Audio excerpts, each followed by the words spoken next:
doing tonight? It is Tuesday, July 29th, 2025, and I am doing splendid. What about you guys?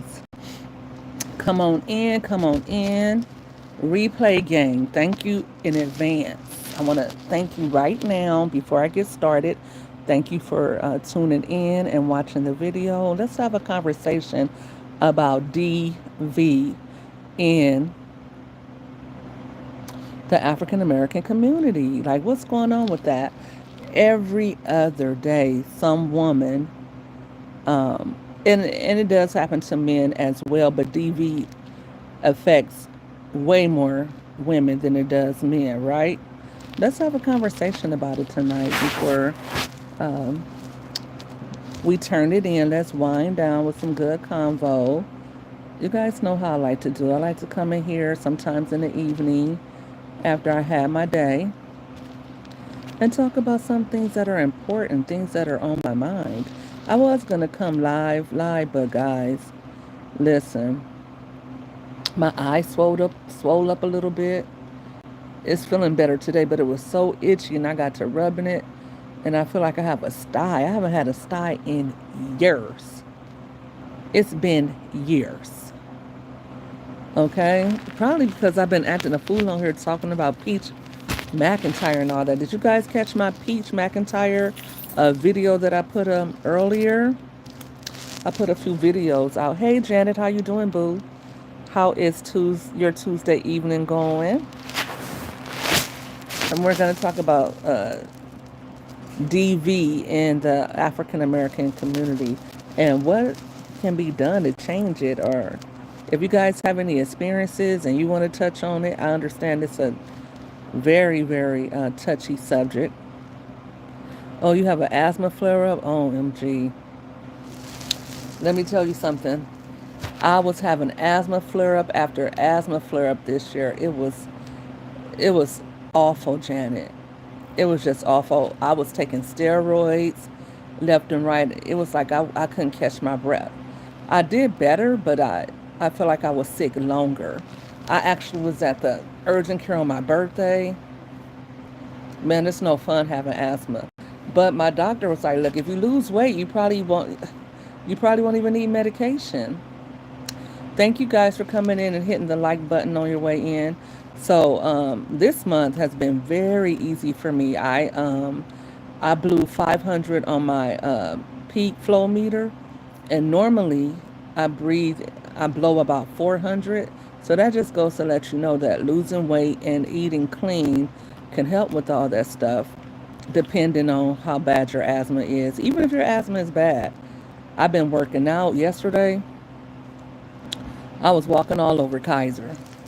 I went and took a weight loss class because you guys know I'm on my weight loss journey, my 100-pound weight loss journey, and I'll probably do a video for tomorrow and post it for tomorrow, guys, so I can update you guys on how I'm doing on my weight loss journey. Um, but yes, the air quality was really poor here too after the fires earlier this year. I went to LA, and that it seemed like that day I was down there and you could still smell the fire, and it just really got ugh. It just really, really got bad for me. So yeah. But like I said, if you guys feel like you want to, chime in about your DV stories, or if not, or if you know someone and you want to talk about it, you can. We'll be sensitive to each other tonight, recognizing that everyone um, has a story to tell, even if it's not DV, and that we all need to respect one another and not victim blame or victim shame anyone. And also just be courteous of each other as a rule, right? So I'm just going to say DV. I don't know how um, YouTube feels about conversations like this, so I just say DV. Um, and I'm going to give it from this perspective of my community specifically, because women who look like me are more likely to be uh, a victim of this. It says on Google, and this is PMCNC. Where? Let me see. Let me see what this is. They call it intimate partner violence. That's what they're calling it now. And like I said, African American and Native American men and women, okay, are most likely to experience DV. While DV can affect anyone, certain groups experience it at a higher rate. Black individuals, American Indian, Alaska Native individuals, and LGBTQ individuals are disproportionately affected by DV. Specifically, African American women experience higher rates of intimate partner violence compared to white women. I wonder why that is, guys. Why do you think if more black women are not married and most black women are heading single parent households, how is it that they still, even in America where, uh,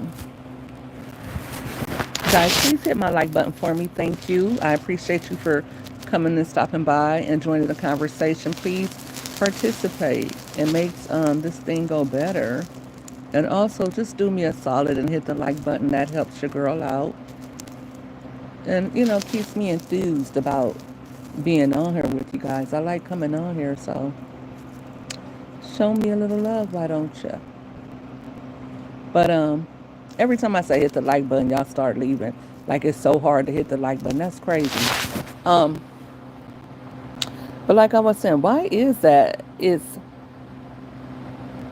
women of color, especially women who look like me, African American women, who are most often the victims of intimate partner violence when they're less likely to be married, when there's less African American women in America to begin with, and most African American households are being headed by single women.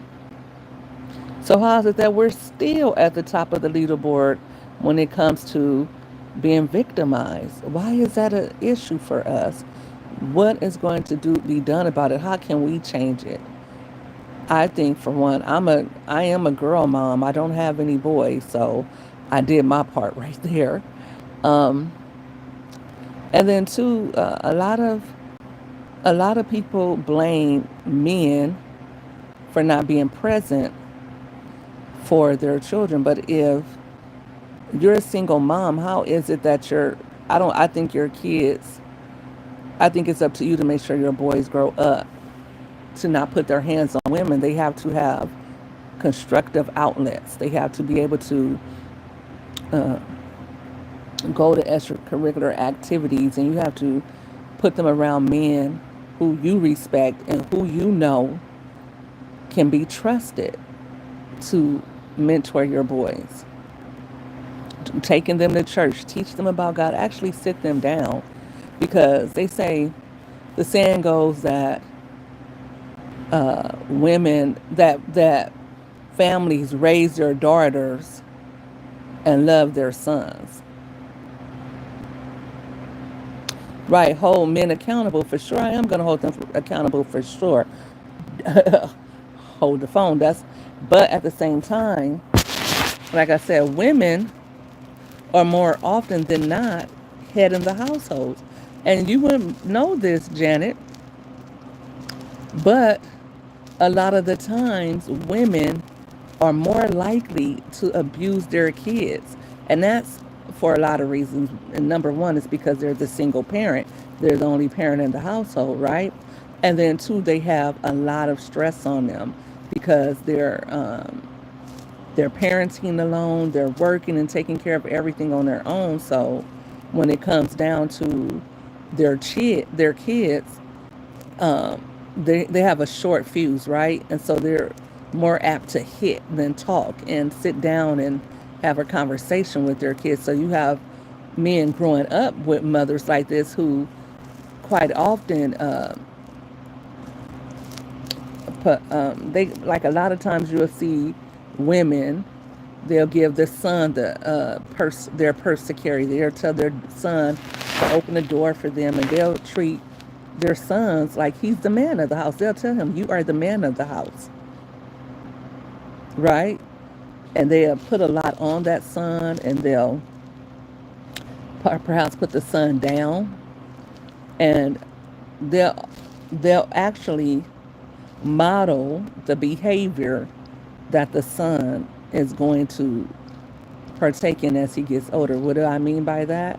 You have a lot of mothers who will date different men, have different men coming in and out of the home, and then the son watches this, right? The son watches mom do everything on her own, and sometimes, a lot of times, right? We know this from watching the news. We know this from research. We know this from actual studies. We know this from our own community, from watching and seeing this, right? We know that men are being raised by men. They're being raised by women, women who are quite often abusive in their vocabulary or in how they treat their sons.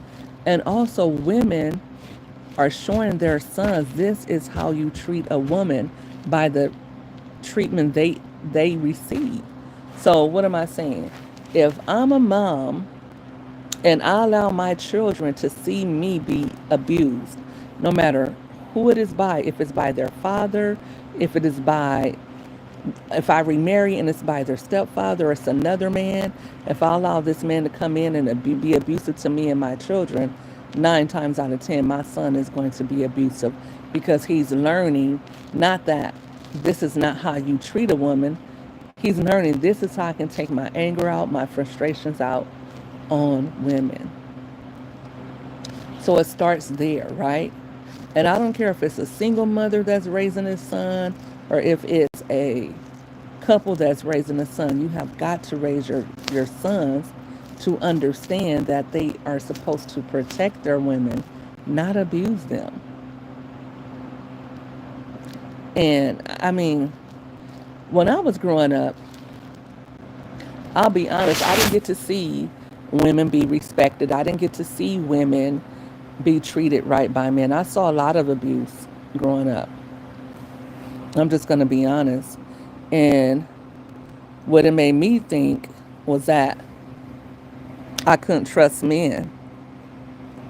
And I didn't. I didn't trust men and I didn't have respect for men because I didn't have a good relationship modeled for me. I saw a lot of abuse growing up. Uh, Women in my family being abused, women um, who I knew, my friends' mothers. I saw a lot of single motherhood. So I didn't see women being respected and women being provided for and taken care of. And I said that would never be me. I would never allow a man to mistreat me or abuse me or my children. I would rather be single. And that's how come I'm single today. That's largely the reason why. And it's not because I don't like men, I love men. It's not because I don't trust men. It's just that I'm very selective in who I'm friends with and who I choose to allow into my fold. I'm just not cavalier about friendships or about relationships at all. At all. I had a friend who was constantly being abused, and it would hurt me to see her with black eyes after black eyes.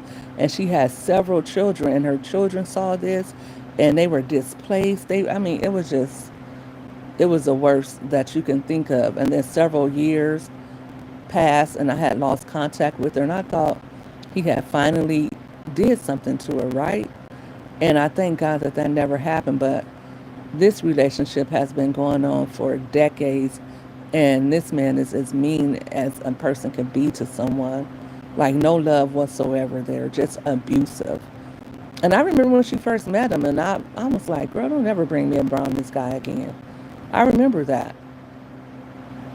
And I hadn't seen him do anything to her at that point, but I just felt like he was a goof.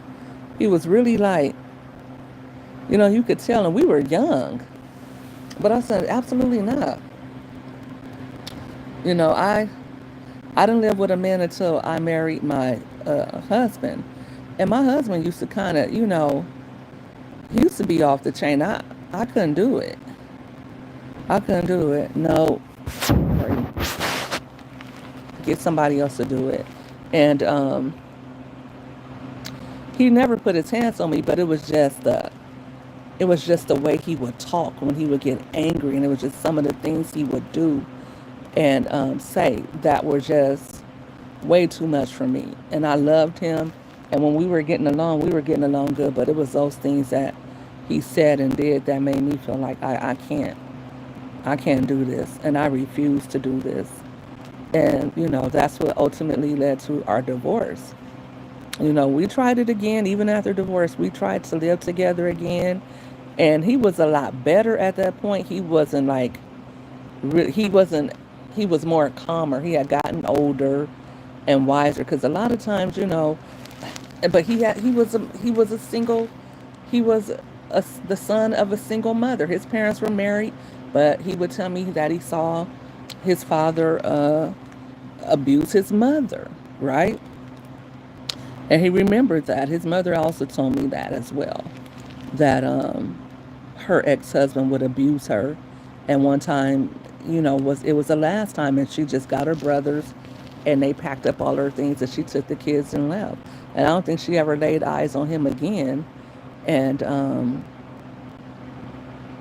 she was really abusive. Then after she divorced him, like I said, she was a single mom, and she was raising two kids on her own, working. She would say that would stress her out a lot because she really didn't have enough. And my husband said she would often take out her frustrations on him and beat him ruthlessly with brushes and things like that, hit him in the mouth and knocked out a tooth.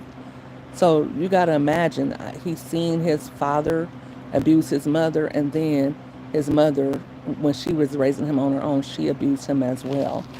And so you can imagine that how he was to be married to, right?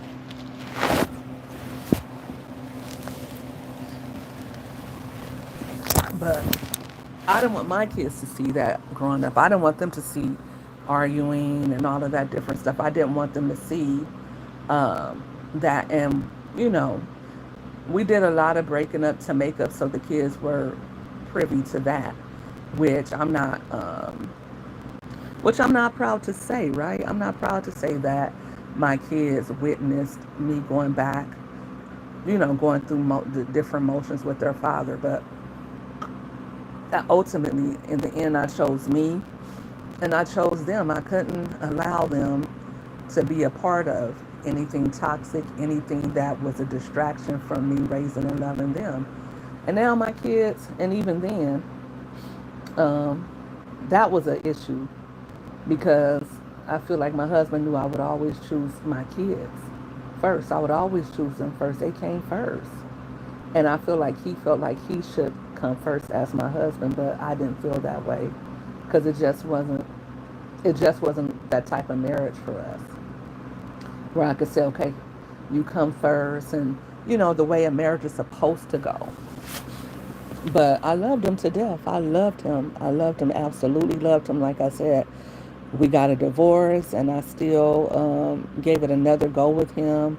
And things were a lot different. He was a lot calmer. He wasn't as argumentative, but he still was not easy to live with. And so we finally went our separate ways. And not too long after that, he passed away. And I was very sad about that, because I always felt like things could have been different. And I always tried to make it work, because I knew that he had such a rough childhood. And I would just say to any woman raising a son, or a daughter at that, but especially a son, because you're raising the head of a family. You're raising a leader. You're raising someone who is supposed to lead. He's supposed to marry a woman. He's supposed to provide and protect a woman. If a son is not raised properly, that's where the breakdown of the family begins right there, right? And I say that to say that men are only as good as the women they're with. They're only as good as the women who raise them. You have to realize women are the nurturers. Men are not really expected to raise their children. They're supposed to protect their family. They're supposed to provide for their family.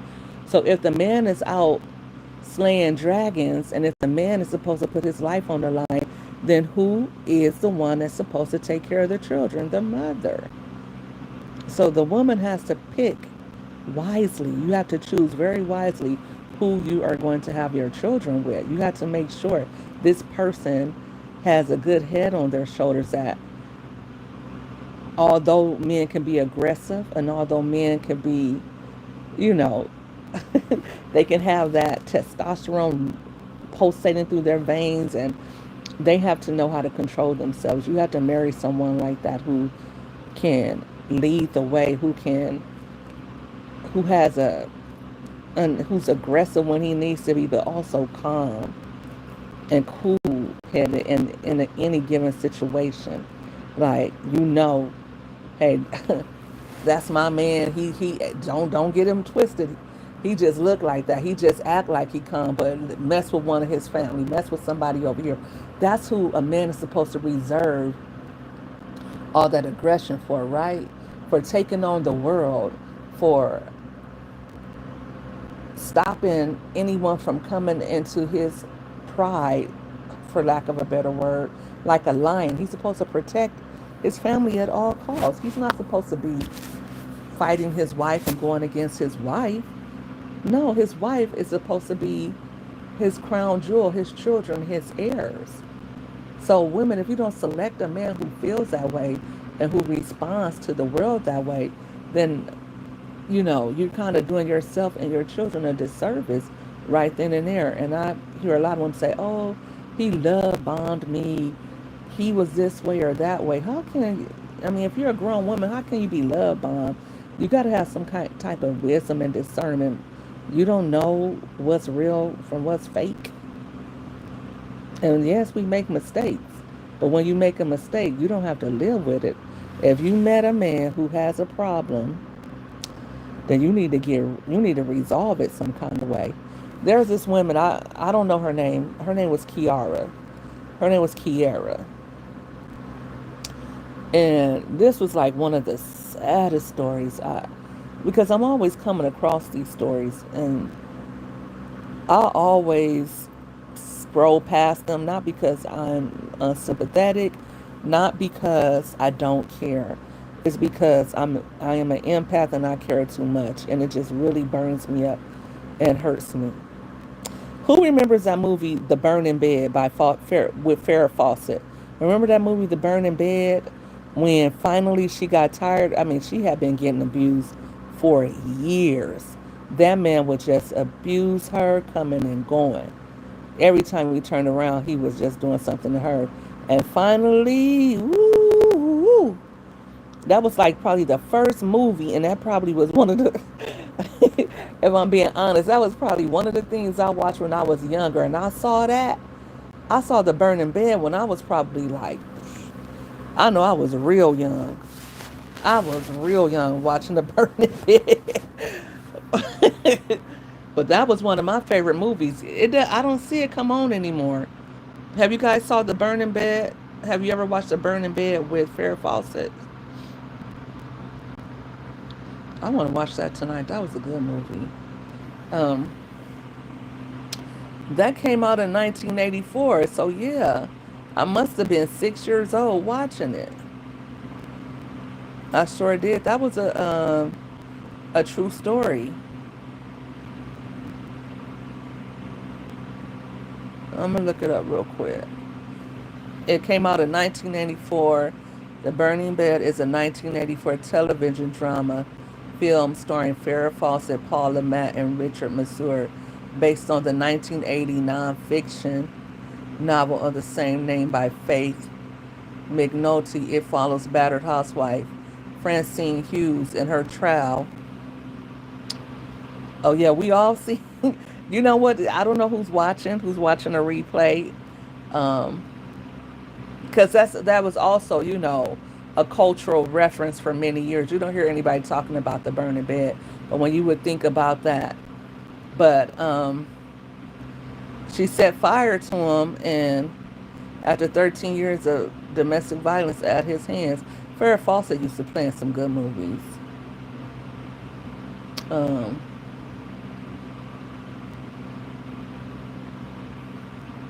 they call it the seventh greatest American TV movie of all time. It was a landmark in terms of content depicting DV as an unambiguous horror and a human rights violation. That was like one of Farrah Fawcett's biggest movies, but at that time, she would call the police, and the police would never do anything. Same thing with Nicole Brown Simpson.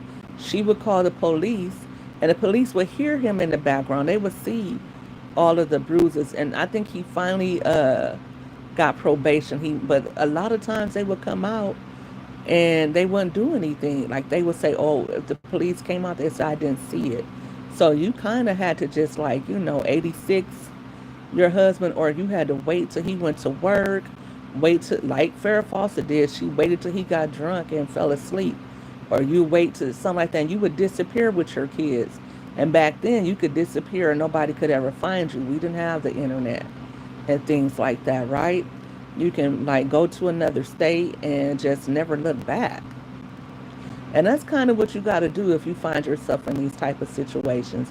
You can't play with them. And the whole family has to move, because if you're with somebody who's real crazy, he'll try to do something to your family if he knows where they live. And then what was his name? Um, that Muslim guy, the DC sniper. He couldn't get to his wife, so he just started going out doing it to unexpected strangers, because they got to get that aggression out. If they can't get that woman back and they lose that control, they're going to get it off some type of way. Hey, Butterfly, how are you doing? We're just moving from chat to chat, all of us. We're talking about DV in the black community. But yes, that was one of the movies that definitely had a big effect on my life. There was another movie, this one had Diane Ladd, and I watched that a little later, maybe when I was about 18, 19, but I don't remember when it came out. And let me see. No, Cheryl Ladd, not Diane Ladd, Cheryl Ladd. Let me see if I can find that movie.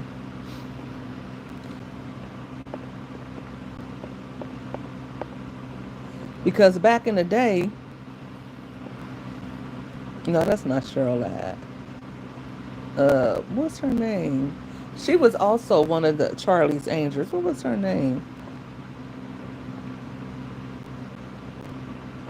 Back in the days, like, they could do that. They could take out their frustration. It's like your wife was your property, right? Jacqueline Smith, it was her name. And you could do what you wanted to your wife and children, right?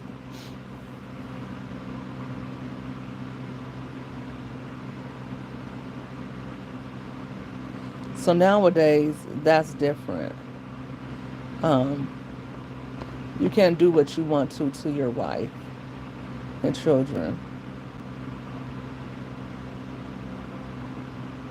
She was in Cries Unheard, the Donna Yocklish story.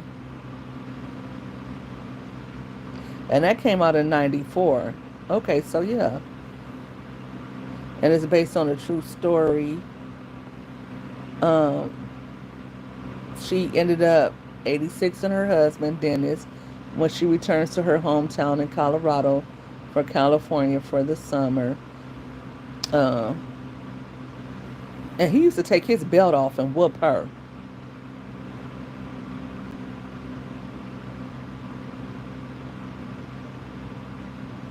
He started getting on steroids, which caused him to be violent. That's why you don't want to get with men who are on, especially alcoholics. Alcoholics can be horrible, very horrible. Hey, Purpose. Yeah, Ike and Tina, that was another one. I hate how some families have really messed up going on and willfully sweep it under the rug. Right, right.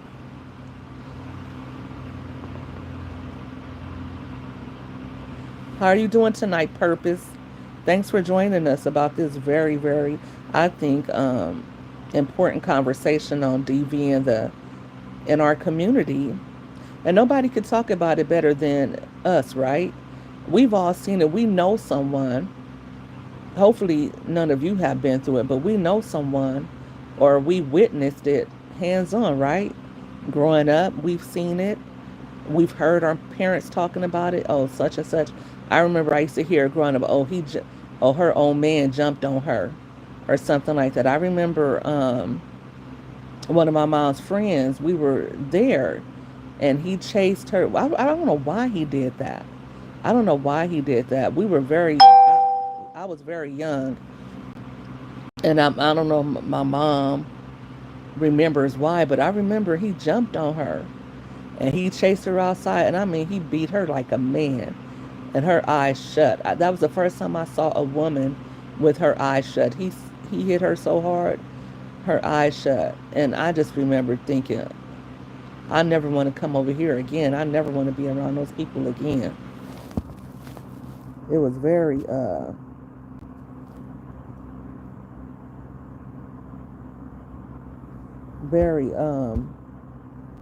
traumatic to watch. One of your aunties used to beat her man.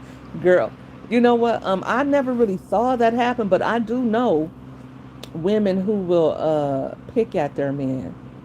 I've seen that. Or they would pick at their man to the point where the man, he does, you know, he does retaliate violently or physically rather, because she's all in his face. He's trying to walk away. She's chasing him down the street. She's cutting up his clothes, cutting his tires, breaking his phone, uh, burning up his shoes, uh, showing up at his job, embarrassing him. When he gets around his friends, she's trying to. I've seen women do that too. Oh, I've seen it. I've seen women who are very, very manipulative and very male identified. They think they're the men in a relationship. I've seen it happen a lot. So, but fortunately for men, they are the stronger of the two, and that's a rare occurrence. It can happen where both parties are toxic and they argue back and forth and they actually whoop on each other, right? And that's on them if they do that. I hope they break up and separate and never cohabitate or get married with anybody until they learn how to keep their hands to themselves. But we know couples like that. Sometimes, a lot of times, a woman can start it because he cheated or she don't want her man to go out or because uh, for whatever reason, right? So we're going to give women their just due as well. But tonight, I just really wanted to focus on DV as it relates to women because by the preponderance, I mean, just, and it is a case where women, and you're right, Butterfly, women do abuse men, but not at the rates that women are abused. Women are astoundingly abused by men, and they're being off left and right. Like just left and right, you hear stories of women being taken from their children, women being uh, having being unalived right in front of their children, women who try to escape and who try to leave, and the men find them and unalive them. Sometimes the men unalive them and the children, or the whole family and themselves. Um, how's it coming to that? Like I was saying, last year it was this girl Kiera, and she got with this man. And this is where good using good judgment come in, because she already had 3 children, this girl. And the guy that she married, he had already been incarcerated for chasing his prior girlfriend down in a car and ramming his vehicle into her car. And I think he did either 10 or 15 years for doing that to the first girlfriend. So once somebody already shows that level of violence, once they already do something like that, then their propensity to do it again is very high. So she ended up marrying this man. And I don't know if you guys saw this video. You may have saw this video circulating on social media, but he, the man and her were together. They ended up getting married. A lot of her family didn't show up because they didn't want her to marry him, but she ended up marrying this guy anyway and said he changed and he was being so sweet. You know, during the honeymoon phase, she got pregnant and had a baby. But after she had a baby, he became who he is. I mean, not became, he started doing the same thing. And they showed her on tape. I guess she had put up like a one of those cams in a home, and she came in and he just started throwing haymakers. And this woman was small. She was very small. And I mean, when I tell you, he was giving her body shots after body shots. I mean, till he got tired. And she was just laying there not trying to fight back or anything. Then he just kicked her a couple of times. And, you know, she just laid there. So she took the video evidence to the police. And do you know they let him out after that type? I mean, if you have saw it, comment. But that type of violence of him doing that to her, and the police still let him go 3 days later. And she thought she had got away, but she didn't leave. She didn't, while he was in there, I think he may have been in there for a day or two. Maybe they kept him for 2 days. And she's supposed to have a restraining order on him. But she should have got her things and got with her mother and went somewhere else, wherever she had to go, right? She should have disappeared on him. Man, that guy, she was taking her kids to school and he took his car and rammed it into hers and pew-pewed her like 4 or 5 times. Right in front of her children, right in front of their school. But again, he had already showed signs of doing something like that. And she was a young girl, maybe like 30. Then there was another woman in Texas. She was a light-skinned woman, kind of heavy set. And she was married to a man for years. They had a business. They had some trucks, some of those like big rigs. And I don't remember her name, but she was a very pretty girl. And this husband, she said that he was LGBTQ, she found out. I don't know how true that was, but that was something she had accused him of. And she was constantly going online and airing out her grievances against him, and they were getting a divorce. And she told the world that she thought he was LGBTQ, that he stole her trucks, and that he did this and he did that, and he kept driving down her street, and if she had a restraining order. Well, they went to court to get the divorce, and when she walked out of the court to her car, he did her in right there at the courthouse. And then I think he did it to himself right after, if I remember the story correctly.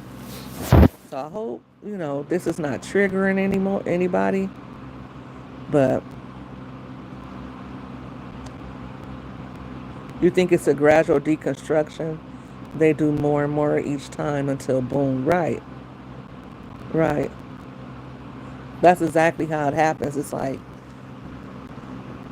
you become, they have all this rage inside, and you become, because they usually, and then, they usually won't do this.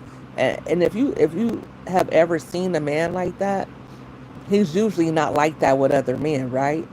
And in public, these type of men, they will act like they're so nice, or like they're just so sweet and loving. And behind closed doors, they're another person.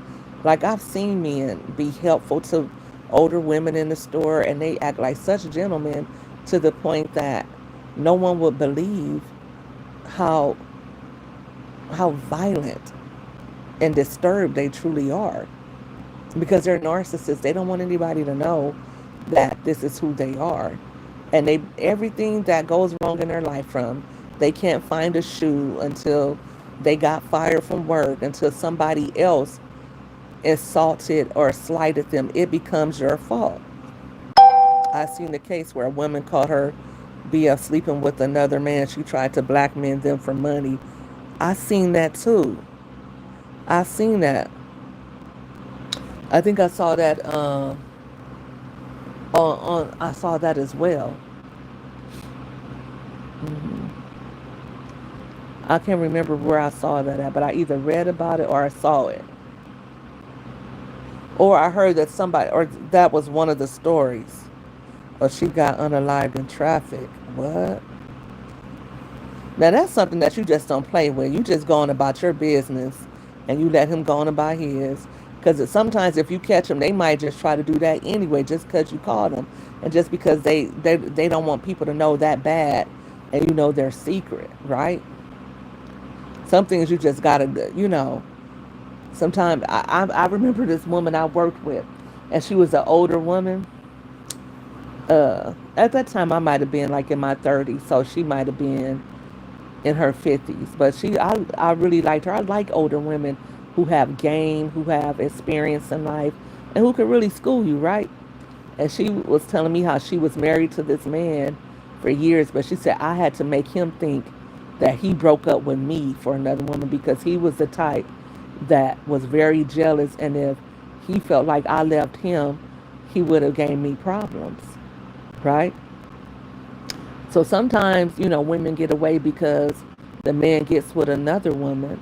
And a lot of times, unfortunately, you'll see some women want that man back.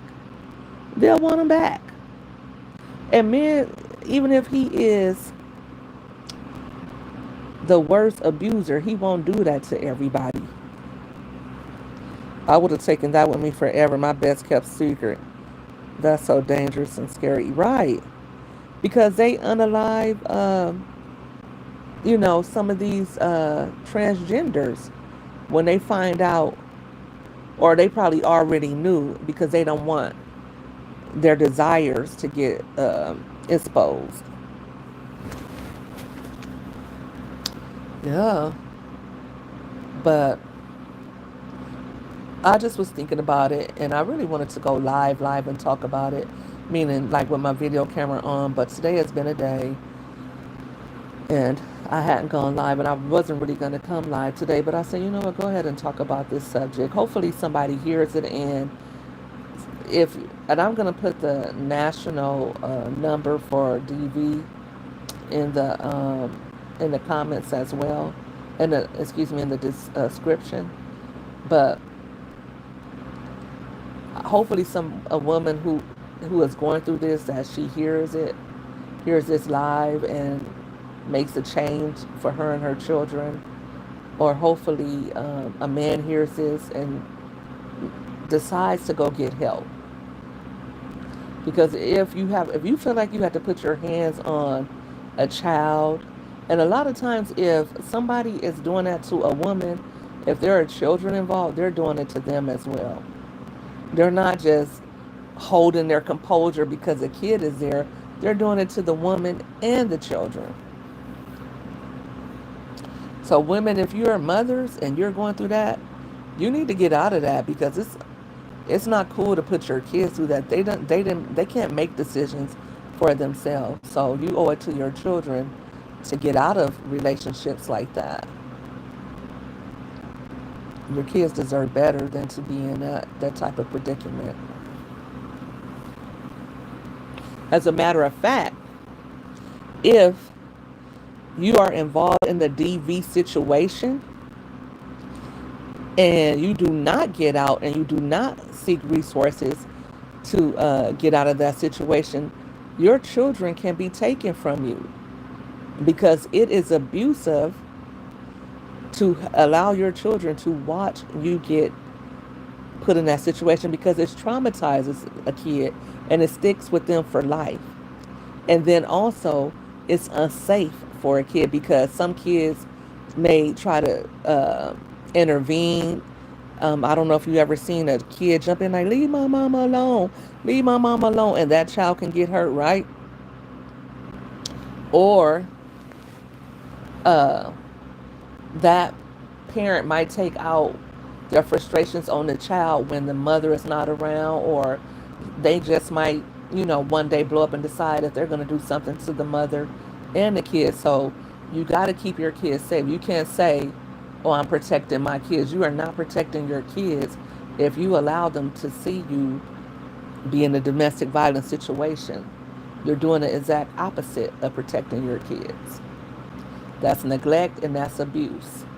So, and if if the DCFS ever caught wind of it, if your kid went to school and told that to their teacher or whomever, if one of your neighbors called and the police came and saw your children, I think you'll get like one warning to leave and or go to a shelter like that.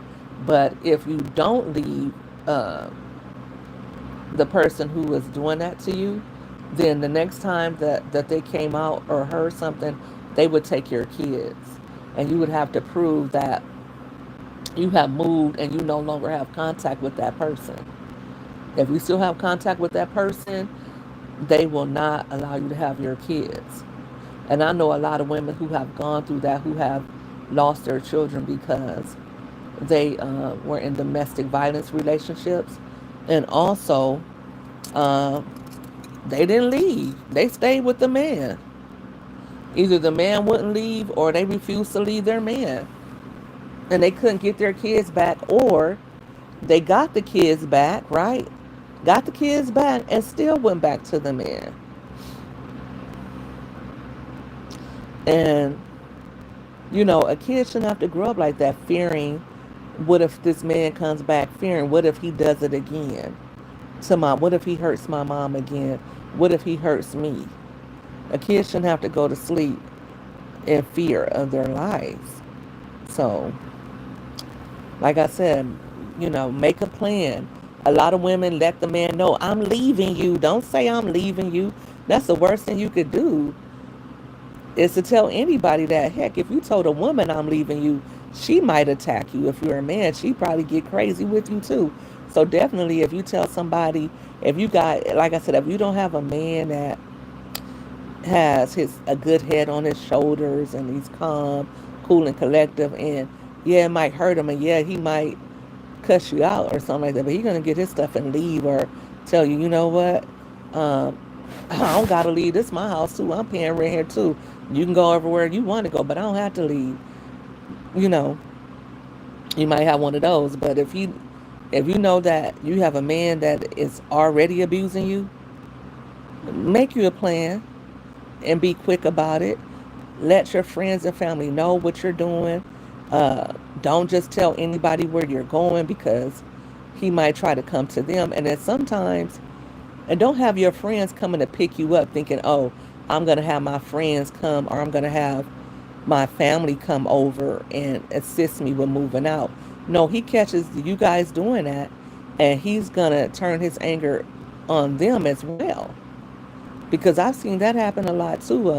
A mom and the daughter, another daughter went to take the other daughter to go get her stuff from her baby daddy's house, and the baby daddy ended up unaliving the mother and her two daughters. That's not how you do it. I don't think you're going to call the popos either. Because sometimes these crazy mofos, they will try to attack the police too. That's why police don't like those DV situations. They hate a DV case because you just don't know how a DV case might turn out. You'll go to a home and it's a tumultuous situation like that. And sometimes the woman would turn on, like somebody else will call because something happened or something is going on. And then you get to the house and the woman is on the man's side. She don't want to get whooped on, but she don't want you taking her man to jail either. She'll try to jump on the police or anything, or she might not tell the police how that he has a weapon or something like that, and it'll be a setup for them. So police don't like coming out to DV calls because they don't ever know what's gonna really go down. You know, so make you a gold stash, get you some money, because quite often, if a woman is being physically abused, she's also being financially abused. And they said financial abuse kind of happens more than any form of abuse, right?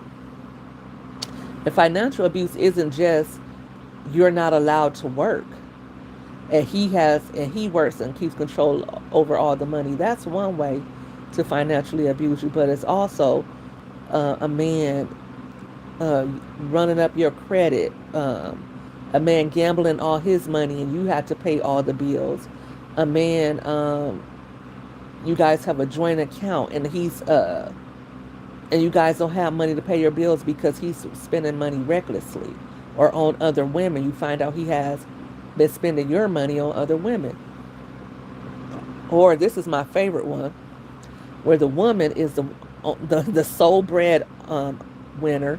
She's taking care of the entire household, and the man doesn't do anything. He doesn't really take care of the kids. He doesn't really do anything at home, but he expects to be treated like a king. Don't you just love that? So yeah, like I said, if you find yourself in any situation like that, that is not love. That is abuse. Anybody who loves you would never cause you harm, would not black your eye, would not split your lip, would not break your bones. That is not love. That is anything but. And you need to get out for your sake. And if not, if you don't care about yourself, for your children's sake. Because here's the thing about things like this. And in the city I was living in, it was like every time you turned around, and you never heard about things like this, but all of a sudden, it was like every time you turned around, a man was unaliving his wife where I live at. And I'm talking, these people have been together for years, um, and had children, were married, owned homes. I'm talking nurses, I'm talking pastors, wives, I'm talking all kinds of walks of life. I don't think it's just the poor people that live in the projects or the uneducated. This could happen to any woman, the woman you go that you're working with. I remember, let me go back. I'm going back and forth, y'all. I'm digressing and going back and forth, but I remember when I was a teenager, I think I was in college still, and I was at my mom's, and uh, she had a fence separating her yard, her backyard, and her neighbor's backyard, but it was like one of those flimsy type fences, right? Like a wooden fence, a picket fence. And when it got windy, it would kind of blow down. So her next door neighbor came over, and this is not a African American couple. This is a white couple, right? And they had one little son, but and they lived next door to my mom for a few years. We had never heard anything, never seen anything. The weirdest thing was just that when the mom would send the little boy to the mailbox, she would stand there and watch him, and he would be looking both ways, like real nerdy, right? And we always thought that was weird, like that she wouldn't let the little boy even check the mail right across the street. And he was about 11, 12. But I guess she wanted to watch out for her son, so whatever. But the husband would always say, "Hi, how are you doing? Hi, how are you?" And the woman, she'd always smile and she'd be nice enough, right? And she said, she came over this day because the fence had blew down. And she said, "Oh, can we go to your backyard?" Because she was going to stand on one side, I guess, and help her husband hammer the wooden fence back in. Where I live at now, and that happened too. Like, it blew down, and my husband had a brand new pit bull, like a baby, and we ended up getting like concrete fence, concrete, like I guess you would call it, to separate on both sides because it just kept happening. Like the concrete look like kind of gel stuff, but it stops all the all the fences falling down because where we live it's a lot of wind. But yeah, she went to the backyard, this neighbor, and she was in the backyard helping her husband. And I just kept hearing this cursing, like, you bitch, you fucking stupid ass bitch, bitch. I mean, I was like, what in the world? So I'm like, who is that? So I creep to the backyard, and he's calling her every bitch under the sun because she's not holding the fence up right because he's angry. He has to go in the back and put the fence up. I mean, he's letting her have it like she's like, I don't know, like certainly not his wife, but she's just looking at me and smiling. Now, you know, if he did that,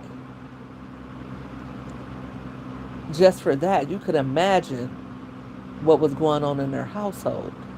And she would always have a smile on her face and always, hi, how you doing? Always really sweet, always really nice. And the whole time she was going through that. So I say that to say you never know. It could be any woman. I don't care. Like somebody mentioned earlier, Tina Turner, a whole rock star, a beautiful woman, and she's getting her tail whooped before she goes out on stage. A lot of women go through that, right? Let me see in the chat. Butterfly Family Vlogs and Lifestyle says, I've dated a detective and he definitely hated those cases. So much time and resources can be wasted because they often end up back together. Exactly, Butterfly.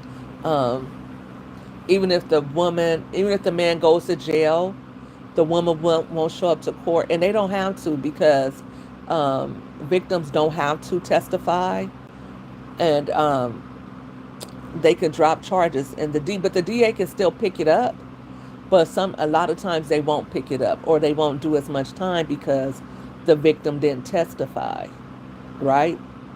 So that happens a lot of time too. But quite frankly, the women are usually afraid, but sometimes they have this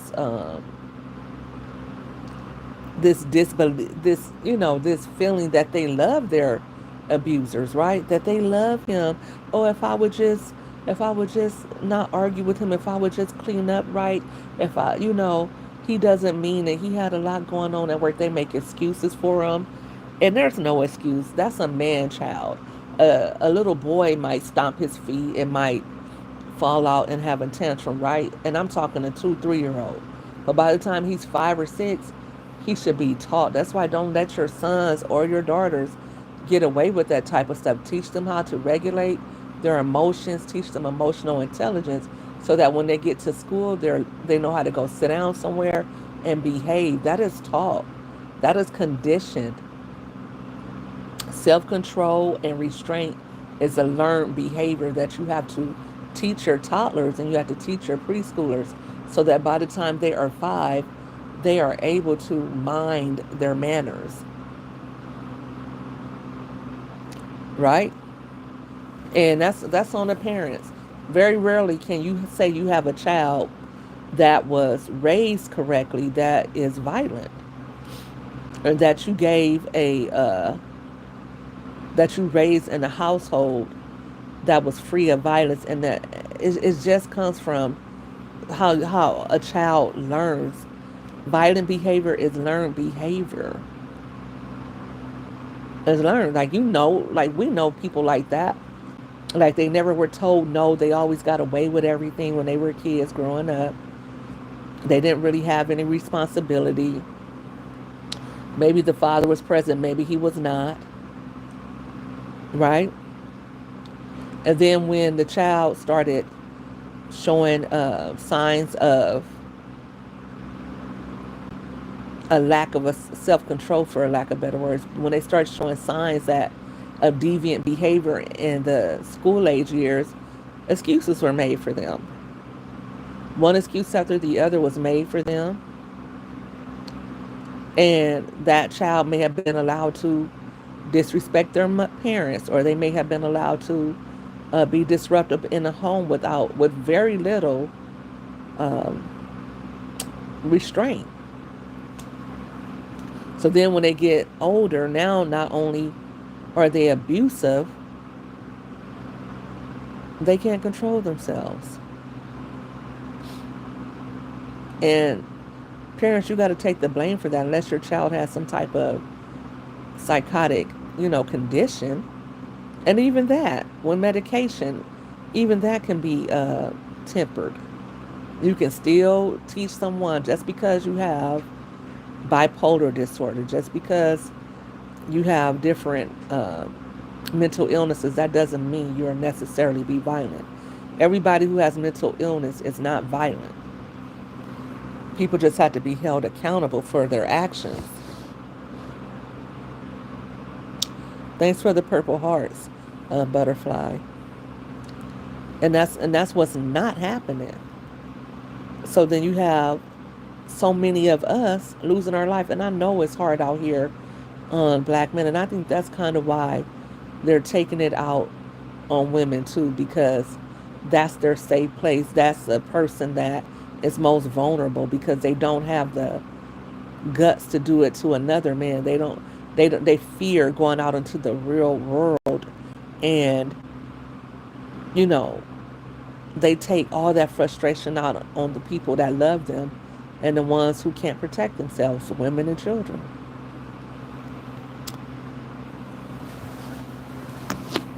And like I said, I know a lot of men like that, and they may not have been like that if the women didn't accept it, right? They only were like that because they could be that way.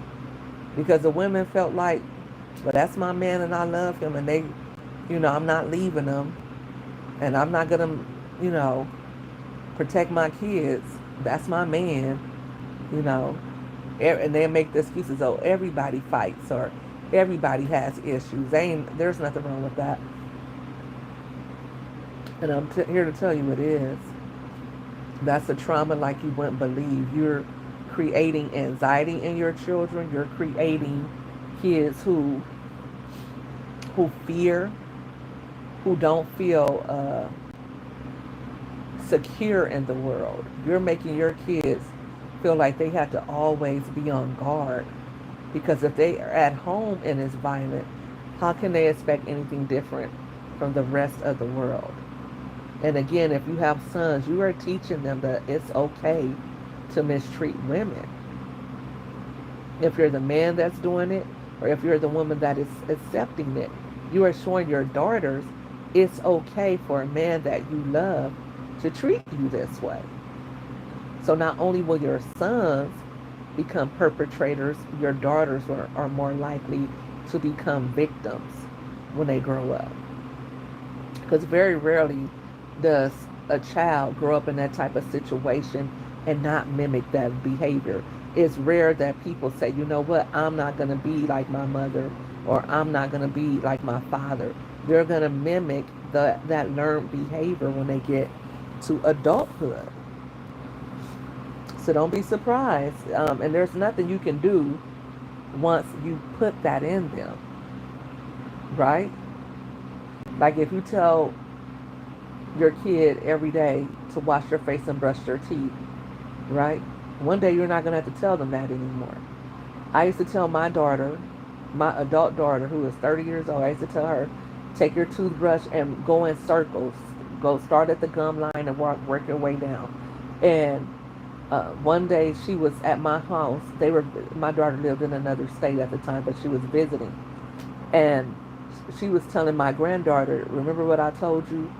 Brush from the gum line and go in circles. And I forgot that I told my daughter that.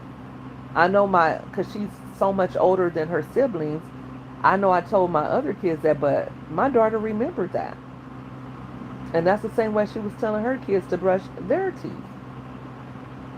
Everything that I do, my kids mimic in some form or fashion. They might do it better than me, but they're going to they have picked up my way of living. They picked up a lot from me. Even some of my bad qualities. They picked those up as well. So that's why I feel like it's so important for us to be mindful of how we are raising our children, men and women. Women, choose wisely.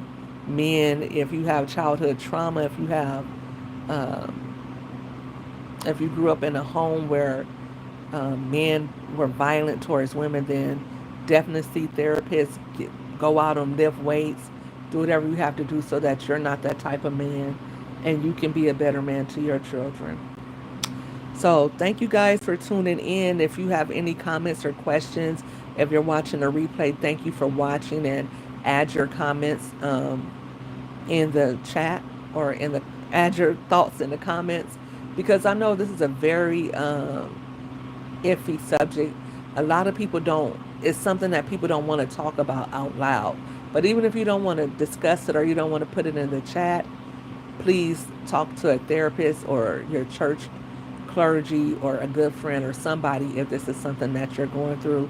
And I'm going to leave that national hotline number in the description in case you want to call somebody and get resources. Thank you all for tuning in. Have a blessed night. Good night, everybody.